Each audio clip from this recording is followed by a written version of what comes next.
Up, down, sideways. Get ready for Wonka's wildest ride. Check these words before we blast off. 25. The Great Glass Lift.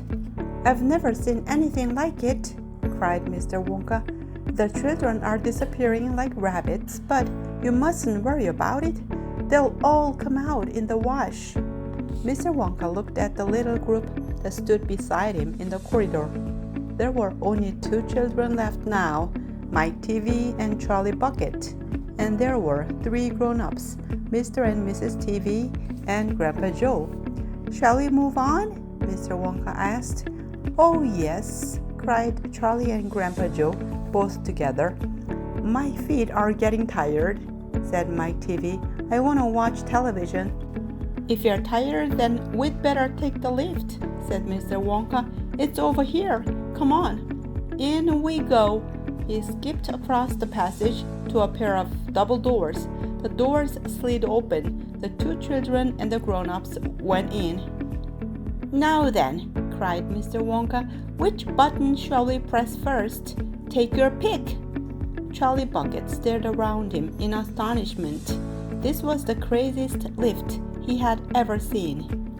There were buttons everywhere. The walls and even the ceiling were covered all over with rows and rows and rows of small black push buttons.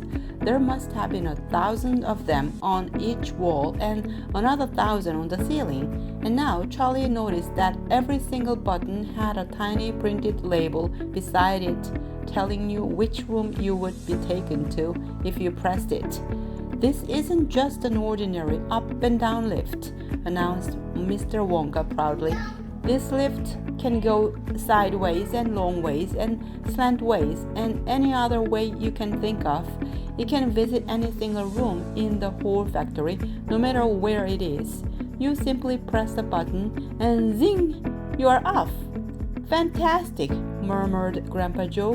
His eyes were shining with excitement as he stared at the rows of buttons. The whole lift is made of thick, clear glass, Mr. Wonka declared. Walls, doors, ceiling, floor, everything is made of glass so that you can see out. But there's nothing to see, said Mike Teavee. Choose a button, said Mr. Wonka. The 2 children may press 1 button each, so take your pick. Hurry up! In every room, something delicious and wonderful is being made. Quickly, Charlie started reading some of the labels alongside the buttons. The Rock Candy Mine, 10,000 feet deep, is said on one. Coconut ice skating rings is said on another. Then strawberry juice water pistols. Toffee apple trees for planting out in your garden, all sizes.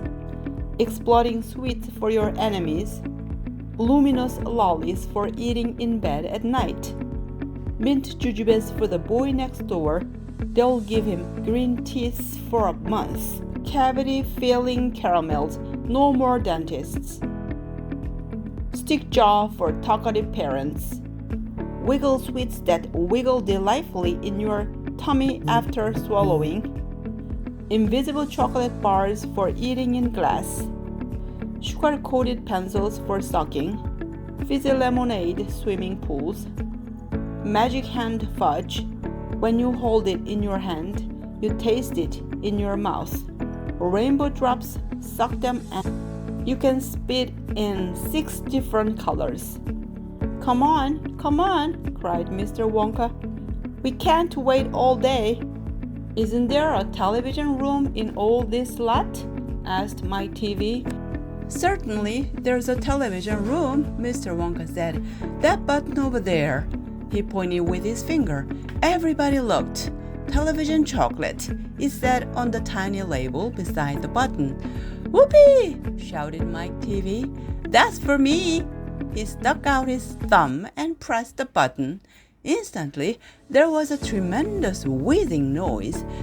The doors clanged shut, and the lift leaped away as though it had been stung by a wasp. But it leapt sideways, and all the passengers, except Mr. Wonka, who was holding on to a strap from the ceiling, were flung off their feet onto the floor. "Get up! Get up!" cried Mr. Wonka, roaring with laughter. But just as they were staggering to their feet, the lift changed direction and swerved violently round the corner, and over they went once more. "Help!" shouted Mrs. Teavee. "Take my hand, madame," said Mr. Wonka gallantly. "There you are. Now grab this strap. Everybody grab a strap. The journey is not over yet." Old Grandpa Joe staggered to his feet and caught hold of a strap. Little Charlie, who couldn't possibly reach as high as that, put his arms around Grandpa Joe's legs and hung on tight. The lift rushed on at the speed of a rocket. Now it was beginning to climb. It was shooting up and up and up on a steep, slanted course as if it were climbing a very steep hill.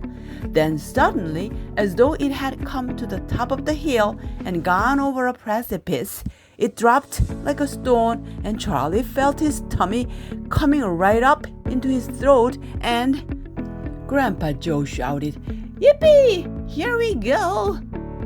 And Mrs. Teavee cried out, "The rope has broken! We are going to crash!" And Mr. Wonka said, "Calm yourself, my dear lady," and patted her comfortingly on the arm. And then Grandpa Joe looked down at Charlie, who was clinging to his legs, and he said, "Are you all right, Charlie?" Charlie shouted, "I love it! It's like being on a roller coaster!" And through the glass walls of the lift, as it rushed along, they caught sudden glimpses of strange and wonderful things going on in some of the other rooms. An enormous spout with brown sticky stuff oozing out of it onto the floor.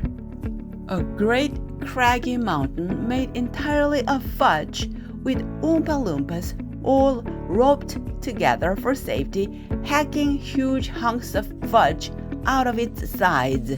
A machine with white powder spraying out of it like a snowstorm. A lake of hot caramel with steam coming off it.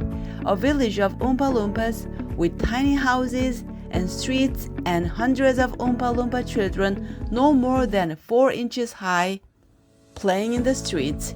And now the lift began flattening out again, but it seemed to be going faster than ever, and Charlie could hear the scream of the wind outside as it hurled forward, and it twisted and turned, and it went up and it went down, and "I'm going to be sick," yelled Mrs. Teavee, turning green in the face. "Please don't be sick," said Mr. Wonka. "Try and stop me," said Mrs. Teavee. "And you'd better take this," said Mr. Wonka, and he swept his magnificent black top hat off his head and held it out upside down in front of Mrs. Teavee's mouth. "Make this awful thing stop," ordered Mr. Teavee. "Can't do that," said Mr. Wonka. "It won't stop till we get there. I only hope no one's using the other lift at this moment." "What other lift?" cried Mrs. Teavee. "The one that goes the opposite way on the same track as this one," said Mr. Wonka. "Holy mackerel!" cried Mr. Teavee. "You mean we might have a collision?" "I've always been lucky so far," said Mr. Wonka. "Now I'm going to be sick," yelled Mrs. Teavee. "No, no," said Mr. Wonka. "Not now. We are nearly there. Don't spoil my hat."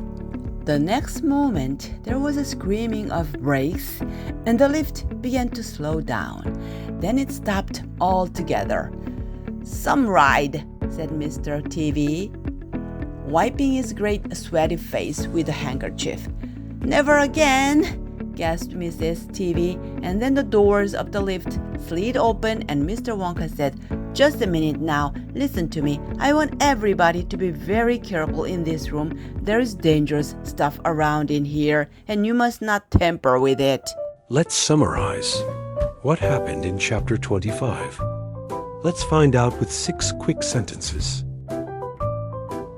1. Mr. Wonka leads the group to a magical glass lift with buttons everywhere. 2. The lift can go in any direction up, down, sideways, even slantways. 3. Charlie reads amazing room names like Invisible Chocolate and Fizzy Lemonade Pools. 4. Mike chooses the television room and presses the button. 5. The lift leaps sideways, tosses everyone around, and passes incredible candy rooms. 6. Mrs. Teavee gets sick.